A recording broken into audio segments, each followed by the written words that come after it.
भाद्रपद मास की कथा अध्याय 13 में पितृदोष निवारण, श्राद्ध तर्पण विधि एवं मोक्ष प्राप्ति का रहस्य बताया गया है। भाद्रपद मास का 13वां अध्याय पूर्वजों की आत्मा की शांति, पितृदोष निवारण और मोक्ष प्राप्ति के लिए अत्यंत महत्वपूर्ण है। इस मास में विशेष रूप से पितृकार्य, श्राद्ध तर्पण और पिंडदान का अत्यधिक महत्व है। पितृदोष क्या है? यह वह बाधा है जो तब उत्पन्न होती है जब हमारे पूर्वजों की आत्मा संतुष्ट नहीं होती है या उनका अंतिम संस्कार विधि पूर्वक नहीं हुआ होता है। यह दोष जीवन में निम्नलिखित समस्याएं लाता है: संतान सुख में बाधा, विवाह में रुकावट, लगातार आर्थिक हानि, पारिवारिक कलह, मानसिक तनाव। भाद्रपद मास और पितृ कार्य का संबंध। भाद्र मास की अमावस्या तिथि, जिसे पितृ अमावस्या भी कहा जाता है, और पूर्णिमा से आरंभ पितृपक्ष बहुत ही पुण्यदायी समय होता है, जिसमें तर्पण, श्राद्ध और पिंडदान करने से पितृ तृप्त होते हैं और आशीर्वाद प्रदान करते हैं।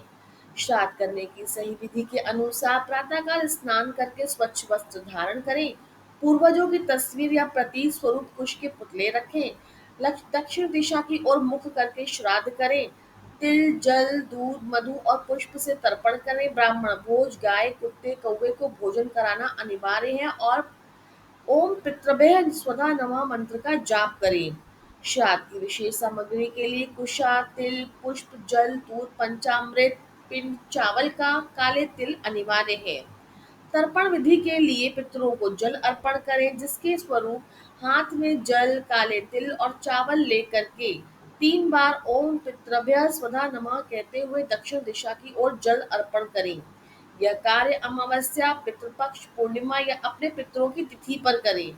इससे पितृ प्रसन्न होते हैं और जीवन से अशांति, दुख, रुकावटें दूर होती हैं। पिंडदान का अनेक महत्व है। इसमें चावल व तिल से पितरों को प्रतीक रूप में भोजन अर्पित करना मोक्ष का मार्ग प्रशस्त करता है। यह विशेष रूप से गया, हरिद्वार, प्रयाग, कुरुक्षेत्र जैसे तीर्थ स्थलों पर अधिक प्रभावी माना गया है। भाद्र मास की अमावस्या को अपने घर में ही पिंडदान करने से भी पुण्य फल प्राप्त किया जा सकता है। इसके लिए पितृ स्तुति मंत्र, पितृ दोष निवारण के लिए गायत्री मंत्र का 108 बार जाप करें। पितृ दोष निवारण के अन्य उपायों में जैसे कि पीपल वृक्ष के नीचे दीपक जलाएं और ओम पितृ देवताभ्यः नमः का मंत्र बोले। शनिवार को काले तिल और जल से स्नान करें। गाय को हरा चारा, कुत्ते को रोटी, कौवे को भोजन दें। ब्राह्मणों को भोजन व दक्षिणा दें। मोक्ष प्राप्ति के लिए तीर्थ यात्रा, दान, जप, पितृ कार्य से आत्मा की उन्नति होती है और पितरों को मोक्ष मिलता है। इससे वंश में उन्नति, सुख, समृद्धि आती है। जो व्यक्ति भाद्र मास में पितृ कार्य करता है, अपने पितरों को संतुष्ट करता है, जीवन में बाधाएं उसकी समाप्त होती हैं और सभी प्रकार की समृद्धि प्राप्त होती है।